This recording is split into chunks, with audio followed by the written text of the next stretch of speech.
आप सबों का बहुत स्वागत है। आज हमारे सीनियर लीडर और नेशनल स्पोक्सपर्सन संबित पात्रा जी बहुत इंपॉर्टेंट इशू लेके आए हैं और इसकी मैग्नीट्यूड इतनी बड़ी है कि बहुत ही डिस्टर्बिंग है सब तरफ, और आज उसका डिटेल लेके संबित जी आए हैं हमारे पास और हम बोलेंगे सर आप। धन्यवाद पंत साहब, आप सबका स्वागत है। नमस्कार। प्रेस कॉन्फ्रेंस में आने से पहले आज टीवी चैनल के ऊपर अभी जो दृश्य देखने को मिला है वो बहुत ही हृदय विदारक है, बहुत ही चिंताजनक है। अभी राजस्थान के बयाना, भरतपुर के बयाना में जो दृश्य आप सबने देखा होगा, चैनल में अभी चल रहा है। एक ट्रैक्टर एक युवक के ऊपर, जिस युवक का नाम निरपत है, उस युवक के ऊपर चढ़ जाता है और युवक की वहीं पर तत्कालीन हत्या हो जाती है, उसकी मृत्यु हो जाती है। विभत्स दृश्य है। ये केवल एक युवक की हत्या का विषय नहीं है, एक युवक की मृत्यु का विषय नहीं है। ये केवल एक ट्रैक्टर एक युवक के ऊपर चढ़ गया, राजस्थान के एक गांव और एक जिले का विषय नहीं है। ये आज पूरे राजस्थान का विषय है, ये आज कांग्रेस शासित राज्यों का विषय है।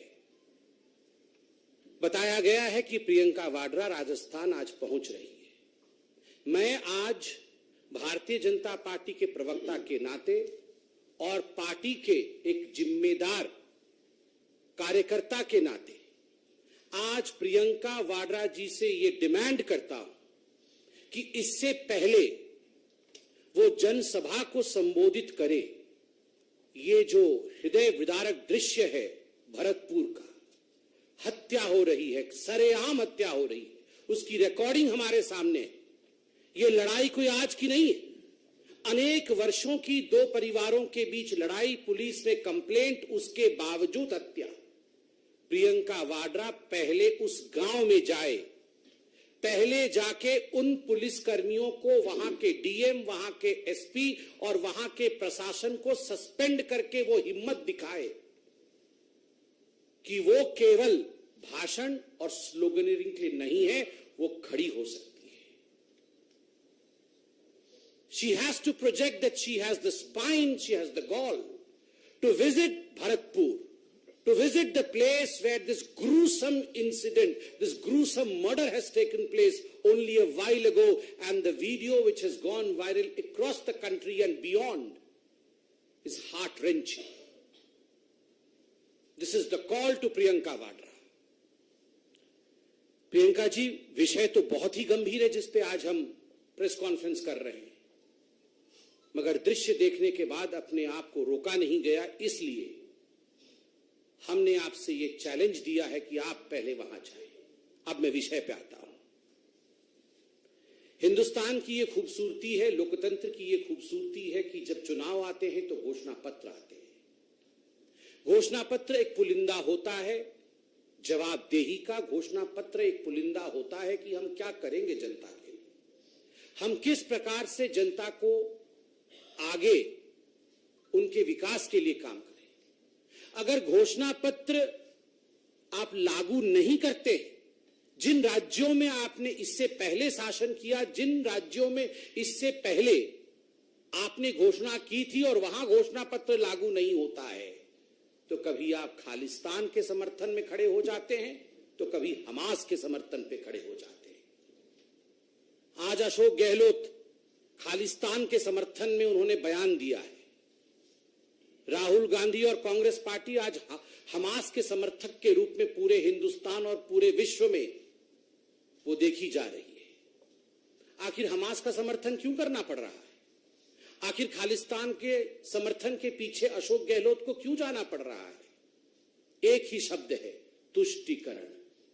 अगर घोषणा पत्र लागू किया होता हिमाचल प्रदेश में, अगर घोषणा पत्र लागू किया होता कर्नाटक में, तो आज खालिस्तान शब्द का प्रयोग नहीं करना पड़ा होता, जिस खालिस्तान के कारण इंदिरा गांधी जी की हत्या हुई।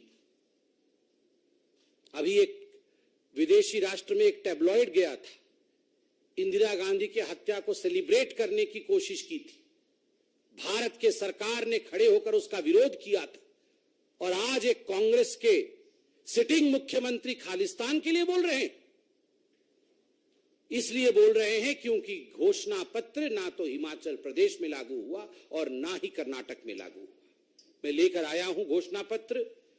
हिमाचल प्रदेश में क्या घोषणाएं की थी, कर्नाटक में क्या घोषणाएं की थी, और अंततोगत्वा किस प्रकार से उनका हश्र, उनका अंजाम नकारात्मक रहा, वो इंप्लीमेंट नहीं हुए भी तो इस प्रकार से हुए कि मिलने के बदले देना पड़ा, लेने के बदले देना पड़ा। आप देखिए, जहां तक हिमाचल प्रदेश का सवाल है, जो सबसे बड़ी घोषणा की गई थी राहुल गांधी जी द्वारा और प्रियंका वाड्रा जी द्वारा, वो क्या थी?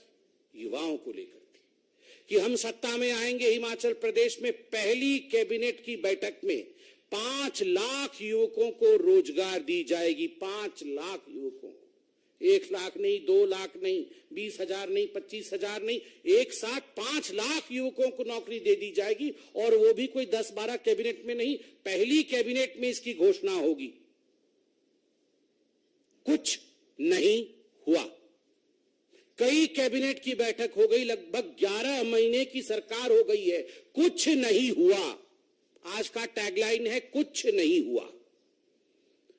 दूसरी बड़ी घोषणा क्या थी प्रियंका वाड्रा जी द्वारा? प्रियंका जी, आप तो आज पहले हमारा चैलेंज भरतपुर वाला एक्सेप्ट करिए, और ये दूसरा चैलेंज मैं आपके सामने रख रहा हूं। आपने हिमाचल प्रदेश में सीना ठोक के कहा था, आपने सर उठाकर कहा था हिमाचल प्रदेश में कि हम 22 लाख महिलाओं को 1,500 रुपए मुआवजा देंगे। 1,500 रुपए प्रति माह मुआवजा 22 लाख महिलाओं को। लाख तो ऐसे बोलते हैं जैसे पता नहीं। 5 लाख युवक, 22 लाख महिलाएं, कुछ नहीं हुआ। क्या हुआ? 1150 रुपए और 1350 रुपए जो हिमाचल प्रदेश में जयराम ठाकुर जी की सरकार, भारतीय जनता पार्टी की सरकार जो मुआवजा महिलाओं को दे रही थी, जो पेंशन दे रही थी, उसे बढ़ा करके 1,500 कर दिया। 1350 तो हम ही दे रहे थे। आपने कहा था अतिरिक्त 22 लाख महिलाओं को आप देंगे 1,500 रुपए। क्या हो गया? भुगतान क्यों नहीं हुआ? कुछ नहीं हुआ। 300 यूनिट बिजली फ्री देंगे, 300 यूनिट बिजली फ्री देंगे, कुछ नहीं हुआ। उल्टा 125 यूनिट जो फ्री जयराम ठाकुर जी की सरकार, भारतीय जनता पार्टी की सरकार हिमाचल प्रदेश में दे रही थी, उसे भी कैंसिल कर दिया गया। 300 यूनिट बिजली फ्री देंगे, कुछ नहीं हुआ। युवाओं के लिए 680 करोड़ रुपए का स्टार्टअप फंड स्टार्ट करेंगे, पहली कैबिनेट की बैठक में। और सब कुछ पहली कैबिनेट की बैठक में ही करने वाले थे।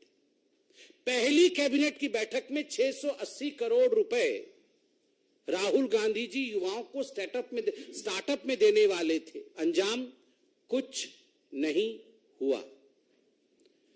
और तो और प्रियंका वाड्रा और राहुल गांधी जी ने कहा था हिमाचल प्रदेश में जाकर के कि मोबाइल क्लिनिक से हर गांव में हम मुफ्त इलाज पहुंचाएंगे। हर गांव में मोबाइल क्लिनिक जाएगी। पहली कैबिनेट की बैठक में यह पारित हो जाएगी और गांव-गांव में जाके मोबाइल यूनिट काम करेगी। अंजाम कुछ नहीं हुआ। एक भी मोबाइल यूनिट, आप यहां मीडिया के सब वरिष्ठ लोग बैठे हैं, एक भी रिकॉर्डिंग करके लाके दिखा दीजिए कि कहीं मोबाइल यूनिट से वहां चिकित्सा चल रहा है। कुछ नहीं हुआ। पशुपालकों से हर दिन 10 लीटर दूध खरीदेंगे, 10 लीटर दूध खरीदेंगे। यह हिमाचल प्रदेश में कांग्रेस ने अपने घोषणा पत्र में कहा था। गूगल करके अभी निकालिए घोषणा पत्र। हम घोषणा पत्र लेके नहीं आए हैं। कांग्रेस के घोषणा पत्र को हम न छूते हैं न उस पर विश्वास करते हैं। आप जरा रिसर्च कर लीजिएगा, लिखा हुआ था पशुपालकों से 10 लीटर दूध खरीदा जाएगा प्रतिदिन। कुछ नहीं हुआ। मैं तो आज युवकों से कहूंगा, युवकों आज आप ट्विटर में ये हैशटैग चलाइए, कुछ नहीं हुआ। और उसके बाद 2 रुपए किलो गोबर भी खरीदा जाएगा। ये जो लोग गौवंश के खिलाफ थे, दबाव में आके इन्होंने कहा था दूध खरीदेंगे, गोबर खरीदेंगे, उसका भी स्टेटस कुछ नहीं हुआ। ये हिमाचल प्रदेश में स्टेटस है। और तो और हिमाचल प्रदेश में मुख्यमंत्री सक्कू जी, उप मुख्यमंत्री अग्निहोत्री जी और प्रियंका वाड्रा जी ने जाके कहा था कि 63,000 पद अभी खाली है, सरकारी पद, उसमें 37,000 नए पद जोड़ करके 1 लाख लोगों को नौकरी दी जाएगी, तत्कालीन दिया जाएगा। जैसे ही हम सरकार में आएंगे तत्क्षणात नौकरी दी जाएगी। स्टेटस कुछ नहीं हुआ। कुल मिलाकर के ये सब कुछ नहीं हुआ कैटेगरी में है। हिमाचल प्रदेश में कुछ नहीं हुआ। अब कर्नाटक में क्या हुआ है इसकी कहानी भी आप सुनिए। आप तो जानते ही हैं, एक ही व्यक्ति के घर से 120 करोड़ रुपए 102 करोड़ रुपए निकल रहा है। ट्रांसपोर्टर, कॉन्ट्रैक्टर, इंजीनियर, जिसको देखो आज कर्नाटक में वो हड़ताल में है। घोषणा पत्र में क्या कहा था? घोषणा पत्र में कहा था कि शक्ति स्कीम लागू होगी, जिसमें महिलाओं के लिए पब्लिक ट्रांसपोर्टेशन फ्री होगा। इंप्लीमेंट करने की कोशिश की गई, नतीजा क्या हुआ? Over crowding. जो लोग शांतिप्रिय तरीके से बस में महिलाएं जा पा रही थी वो आज जा नहीं पा रही। जो तनख्वाह मिलती थी बस ड्राइवर, कंडक्टर और उनके स्टाफ को, आज वो तनख्वाहें बंद पड़ी हैं, डिले हो रही है, तनख्वाहें नहीं जा रही हैं।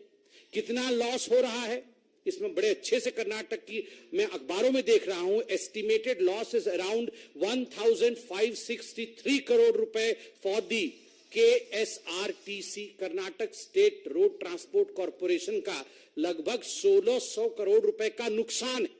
ठीक उसी प्रकार 770 करोड़ रुपए का BMTC का नुकसान है, 906 करोड़ रुपए का NWKRTC का नुकसान है और 810 करोड़ रुपए का KKRTC का नुकसान है। नुकसान ही नुकसान, इंप्लीमेंट नहीं हो पा रहा है। दूसरा, गृह ज्योति। हम बिल्कुल गृह ज्योति, हर घर में बिजली आ जाएगी, हर घर में मुफ्त बिजली देंगे गृह ज्योति। आज कर्नाटक में गृह अंधकार, ज्योति पहुंच नहीं रही है, बिजली पहुंच नहीं रही है और इस वादे के कारण आज अंधकार में कर्नाटक डूबा हुआ है। वो होता है ना, आप कुछ भी वो कोई आप दरखास्त लाते हैं कि मुफ्त मिलेगा तो उसमें एक एस्ट्रिक होता है, नीचे कंडीशन छोटे छोटे लिखे रहते हैं, जिनको माइक्रोस्कोप में पढ़ो तो जाके मालूम पड़ता है कि उसमें कंडीशन तो बड़े भयंकर थे। तो गृह ज्योति में भी एस्ट्रिक लगा करके ऐसे कंडीशन लगा रखे हैं कि किसी को गृह ज्योति योजना का लाभ कर्नाटक के अंदर आज कांग्रेस की सरकार में मिल नहीं रहा है। और नतीजा पावर कट, नतीजा टेक्निकल ग्लिच। आप में से कोई भी कर्नाटक में जाकर इस पर शोध कर सकता है। गृह लक्ष्मी योजना, 2,000 रुपए मंथली असिस्टेंस। जो महिला परिवार की हेड है उसको 2,000 रुपए प्रति महीने दिए जाएंगे गृह लक्ष्मी योजना के माध्यम से। राहुल गांधी जी ने भरी सभा में कहा था, पहली कैबिनेट की बैठक में लागू करेंगे कहा था। क्या हुआ है? क्या हुआ है? कंडीशंस अप्लाई कि पहले आप फैमिली के हेड बन जाइए, आधार कार्ड बदल दीजिए, टेक्निकली पहले अपने नाम को आप फैमिली के हेड के रूप में स्थापित कीजिए, ये वेरीफाई होगा, उसके बाद जाके असिस्टेंस देने का काम करेंगे। और अखबारों में क्या हेडलाइन छपा हुआ है, मैं हेडलाइन पढ़ देता हूं। Karnataka government partially suspends registrations for गृह लक्ष्मी स्कीम। जो रजिस्ट्रेशन करने की प्रक्रिया आरंभ की थी उसे उन्हें बाध्यतम सस्पेंड करना पड़ा। इसलिए सस्पेंड करना पड़ा क्योंकि टेक्निकलिटीज जो थी वो मीट नहीं हो रही थी। तो आपने अनाउंस क्यों किया राहुल गांधी जी? पहले आपको टेक्निकल विषय पे साउंड हो। वैसे राहुल एंड टेक्निकलिटी ये तो एक साथ कभी जा ही नहीं सकते। वो समझते कहां है, वो समझते कहां है टेक्निकलिटी। ये तो आधार के विरोधी थे, ये तो जैम के विरोधी थे। आज कह रहे आधार में ठीक करो, जैम में ठीक करो, तब गृह लक्ष्मी हम लागू करेंगे। इसके साथ साथ अन्य भाग्य योजना, हम 10 केजी चावल प्रति घर के हर सदस्य को 10 केजी चावल दिया जाएगा। आज क्या नतीजा है? दूसरे राज्यों ने भी कर्नाटक को मदद देने से इनकार कर दिया है।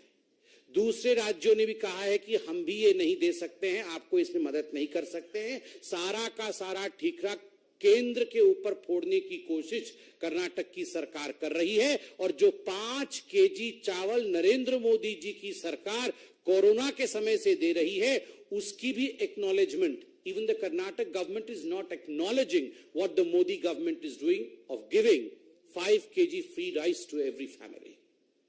बंधुगण, इतना ही नहीं, युवा निधि 3,000 रुपए प्रति महीने कर्नाटक में जो अनएम्प्लॉयड युवक है उसको दिया जाएगा, और 1,500 रुपए प्रति महीने जो डिप्लोमा धारक युवक है उसको दिया जाएगा। 3,000 जो ग्रेजुएट है और 1,500 रुपए जो डिप्लोमा है। स्टेटस कुछ नहीं हुआ, नॉट इंप्लीमेंटेड। आप देख सकते हैं, बड़ा बड़ा स्टेटस लिखा हुआ है, नॉट इंप्लीमेंटेड। बंधुगण, आज ये प्रेस कॉन्फ्रेंस हमने इसलिए किया है, और ये पहला प्रेस कॉन्फ्रेंस नहीं है। हम जिन राज्यों में चुनाव हो रहा है, चाहे वो मध्य प्रदेश में हो, चाहे राजस्थान में हो, उन चुनावी राज्यों में भारतीय जनता पार्टी, चाहे छत्तीसगढ़ में हो, चाहे मिजोरम में, उन चुनावी राज्यों में, तेलंगाना में भी भारतीय जनता पार्टी जाकर के ये जो विपक्षी दल है अपने घोषणा पत्र में जो लुभावने वादे करते हैं ताकि उन्हें वोट मिल जाए, मगर उनका पालन नहीं करते हैं, इसका खुलासा भारतीय जनता पार्टी हर राज्य में करेगी। और भारतीय जनता पार्टी सीना ठोक के आज ये चैलेंज करती है, ऐसा कोई स्कीम नहीं है जो मोदी जी ने वादा किया है और डिलीवर नहीं किया है। हमने कहा था राम मंदिर बनेगा, बना। हमने कहा था घर में घुस के मारेंगे, एयर स्ट्राइक और सर्जिकल स्ट्राइक हुआ।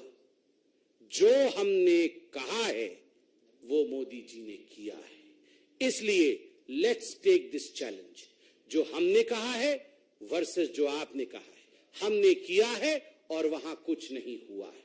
मगर इन सबसे पहले प्रियंका गांधी, प्रियंका वाड्रा जी से मेरी गुजारिश है, क्योंकि ये बहुत सेंसिटिव विषय है, मेरी गुजारिश है कि भरतपुर वाले विषय में तुरंत वो भरतपुर के रवाना हो और वहां जाके प्रशासन को सस्पेंड करे, वहां जाके गहलोत जी की तरफ से क्षमा याचना करे। और खालिस्तान पर भी जो गहलोत जी सोचते हैं, क्या वही गांधी परिवार सोचती है?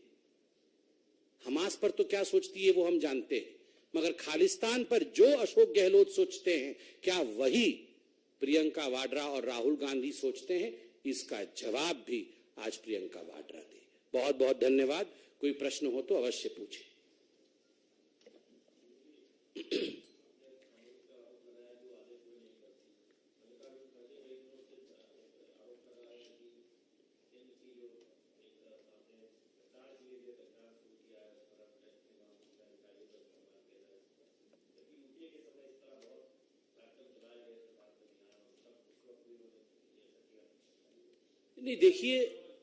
नहीं देखिए, ये जो डिपार्टमेंट्स हैं, चाहे ईडी हो, चाहे सीबीआई हो, आपको क्या लगता है ये अपना काम नहीं करे?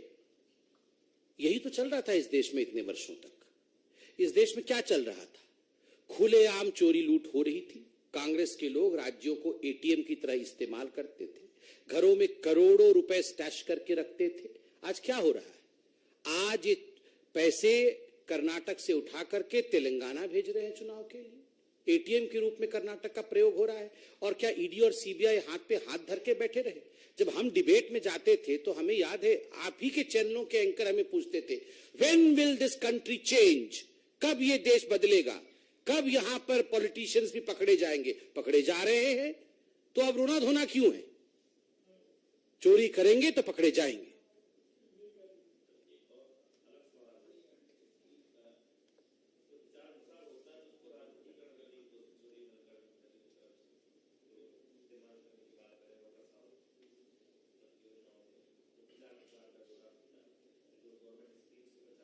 तो वो इसी में जाके बोले इस विषय को, उनको अगर ऐसा लगता है तो।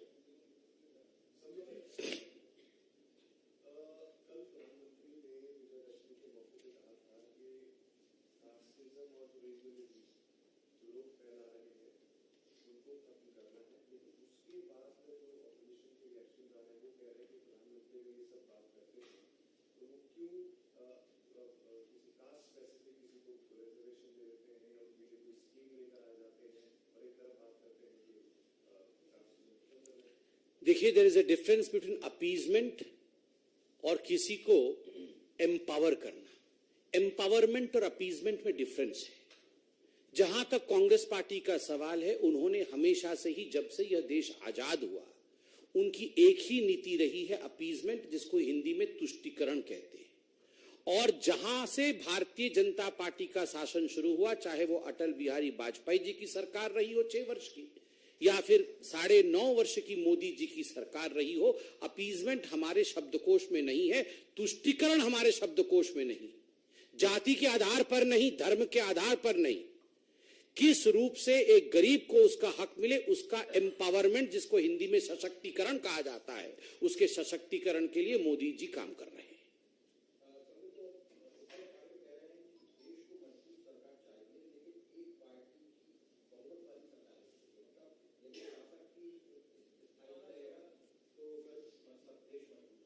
नहीं, कल तो मैं सुन रहा था आशीष सेल्लार जी को। आशीष सेल्लार जी ने उद्धव ठाकरे जी के लिए बहुत अच्छे शब्द का प्रयोग किया। वो कांग्रेस हृदय सम्राट है। उनके पिताश्री हिंदू हृदय सम्राट होते थे, अब उद्धव जी कांग्रेस हृदय सम्राट है। तो स्वाभाविक है, ये सारे लोग तो चाहते ही खिचड़ी बने, सब मिल बांट के खाएं, खिचड़ी सरकार बने, परिवार की सरकार बने, यही वो चाहते हैं। मगर देश की जनता ऐसा होने नहीं देगी और कांग्रेस हृदय सम्राट को बहुत बड़ा ठेस पहुंचेगा।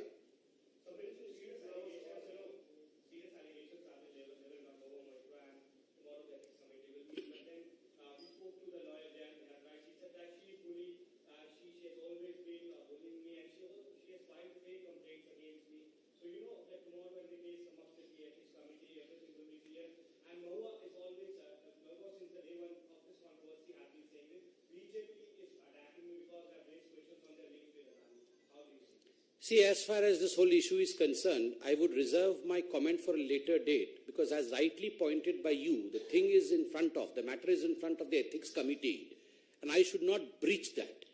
Because let the ethics committee investigate, let the ethics committee come out with a report, and let us all know what the truth is, which we are all awaiting eagerly. Let me not cross the line of commenting before the ethics committee comments.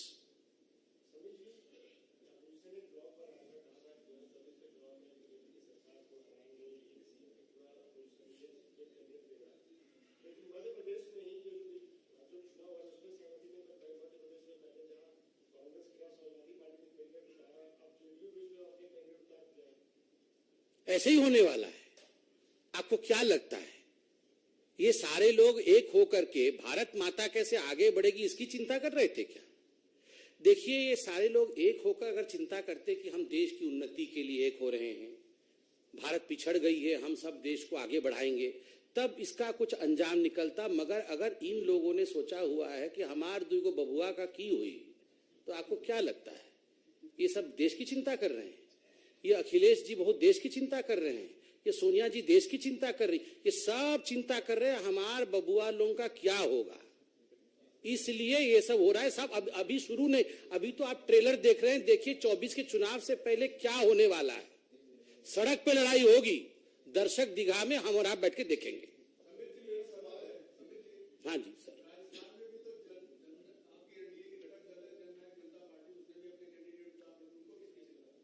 नहीं, हम सड़क पे लड़ रहे हैं क्या? हम किसी के खिलाफ कंप्लेंट कर रहे हैं क्या? देखिए, राजनीति में एक सिविलाइज तरीका होता है। ये जो अखिलेश यादव जी राहुल गांधी जी की इतनी बड़ाई कर रहे थे, कल तो क्या क्या कह दिया अखिलेश जी को, मैं तो बोल भी नहीं सकता हूं। और वो आईपी सिंह जी क्या क्या बोल रहे हैं राहुल जी के लिए, बताइए कैसे कैसे शब्दों का प्रयोग हो रहा है आपस में। और ये चले थे बड़े एक होने के लिए। This marriage is not possible.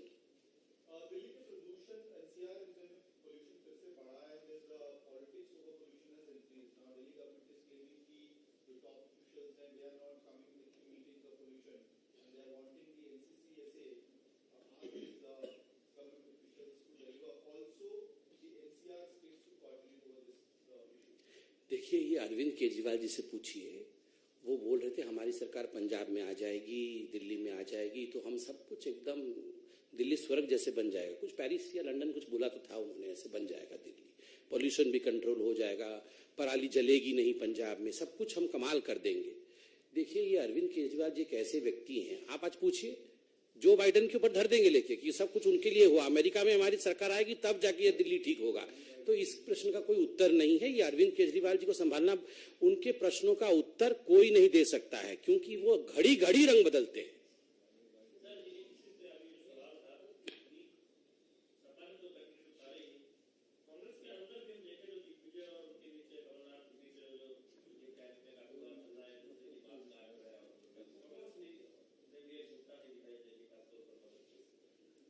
नहीं, कांग्रेस में तो, अरे कांग्रेस में क्या है, मैं तो सुनने में हम लोग को ये भी आ रहा है और आप लोगों के माध्यम से आ रहा है कि परिवार में भी एकजुटता नहीं है।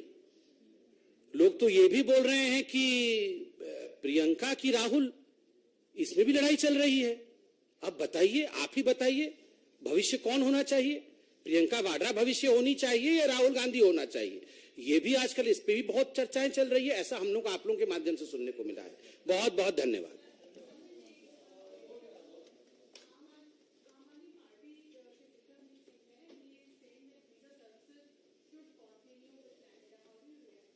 I would not react to that because this is an issue out of the purview of a party. This is an issue of the government.